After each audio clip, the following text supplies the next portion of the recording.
네, 조금 전 개장한 미국 증시 3대 지수는 현재 혼조세를 보이고 있습니다. 다우 산업 지수가 현재 홀로 소폭의 약세를 보이고 있는데요. 이 시각 미국 현지에서 글로벌 시장에 영향을 미치는 이슈 들어보겠습니다. 뉴욕 증시 경제 전문 유튜버 유산암님 연결합니다. 유산암님 안녕하십니까? 네, 안녕하십니까. 네, 오늘 방송 시작 전에 이 생산자 물가 지수가 나왔습니다. 관련된 내용 자세하게 짚어주시겠어요?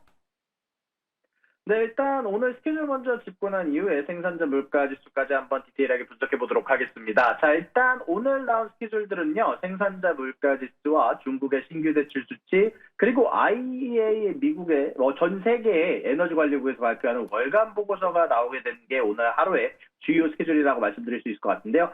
자, 일단 여기 내에서 IEA의 월간 보고서는 전체적으로 오펙이 10월에 자발적 감산을 풀게 될 경우 석유 공급의 과잉을 예상한다라는 부분을 발표를 하게 됐고요. 지금 당장 중국의 수요가 부진하기 때문에 전체적으로 공급이 수요를 넘어넘는 기간이 조금 있으면 나오게 될 거다라는 예상치를 내오게 되면서 전체적으로 유가 하락에 조금 더 하방 압력에 조금 더 커다란 무게를 싣게 됐고요. 중국의 신규 대출 수치 같은 경우는 예상치였던 숫자를 크게 하회하는 수치가 나왔습니다. 예상치가 약 1280빌리언이었는데 이걸 훨씬 더 하회하는 260빌리언이 나왔고요. 그로 인해서 중국 쪽에서는 지금 현재 소비에 대한 수요가 굉장히 많이 적다라는 평가가 많이 나오고 있습니다. 현재 그리고 마지막으로 생산자 물가지수 다뤄보도록 하겠습니다. 생산자 물가지수 잘 나왔습니다. 예상치를 크게 하는 수치가 나왔는데요. 예상치가 0.2%에 0.2%였던 반면에 현재 생산자 물가지수가 0.1%, 근원 생산자 물가지수가 0.0%로 나오게 되면서 시장이 원하는 수치가 나왔다라고 말씀드릴 수 있을 것 같고, 이로 인해서 9월 인하에 대한 확률이 굉장히 높아지는 수치가 나왔다라고 할 수 있을 것 같은데요. 자, 각자 지표들 한번 간단하게 여러분들에게 얘기를 해드리도록 하겠습니다. 현재 생산자 물가지수는 0.1%, 그리고 생산자 물가지수에서 에너지와 음식, 무역 지수를 뺀 지표는 0.3%가 나왔고요. 그나마 여기에서 우리가 좀 주목해서 봐야 될 부분들이요. 여태까지 CPI나 PPI에서 하방 압력의 커다란 부분을 담당해왔던 굿즈들 가격이 이번에는 올랐다라는 현실입니다. 이번에는 음식과 에너지 가격이 크게 오르게 되면서 전체적인 굿즈들에 대한 가격들이 0.6%나 오르는데 커다란 공헌을 하게 됐고요. 반대로 서비스 쪽에서는 마이너스 0.2%라는 지표가 나왔는데 특히 무역 쪽에서 마이너스 1.3%에 해당하는 생산자 물가지수가 나오게 되면서 가장 커다란 하락폭을 기록하는데 조금 더 어떻게 보면 생산자 물가지수가 좀 낮은 수치가 유지되는데 커다란 도움이 되는 지표가 무역을 통해서 나왔다라고 말씀드릴 수 있을 것 같습니다. 네, 오늘 나온 중요한 내용들 모두 짚어주셨습니다. 원유와 관련해서는 가격 하방 압력이 더 좀 가능성이 있다 이렇게 얘기를 해주셨고 생산자 물가지수와 관련해서도 시장이 원하는 수치가 나왔다 이렇게 정리를 해주셨습니다. 자, 이번에는 지정학적 리스크 한번 점검을 해볼게요. 또다시 보복 공격 이야기가 나오고 있는데 이번에도 뭐 24시간 내로 공격할 수 있다 이런 이야기가 나오고 있는 상황이죠.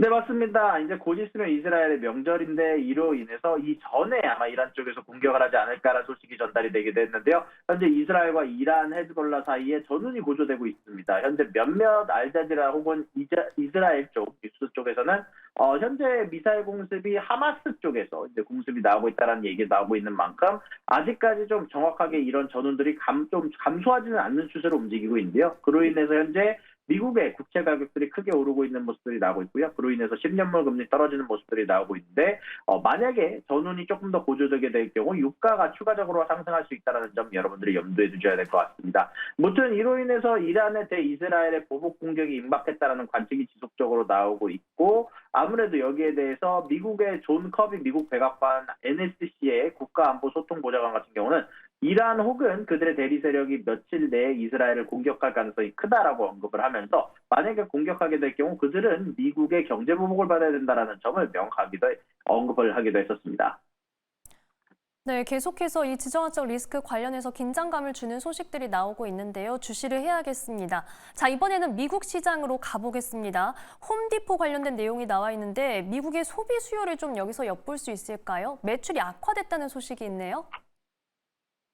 맞습니다. 일단 홈디포 같은 경우는요, 매출과 EPS가 조금 다르게 나왔는데요. EPS 같은 경우는 예상치를 상회하는 4.67이 나왔고요. 매출 같은 경우는 431억, 1.8억 달러가 나왔는데, 예상치였던 437.9억 달러보다 안 좋았다라는 평가를 받고 있습니다. 다만 여기에 뭐 더 안 좋게 작용한 것은 동일 매장 매출이 마이너스 3.3%가 나오게 되면서 예상치였던 마이너스 2.39보다 낮은 수치를 기록했다는 거고요. 그리고 또한 가이던스가 예상치를 크게 하회를 했습니다.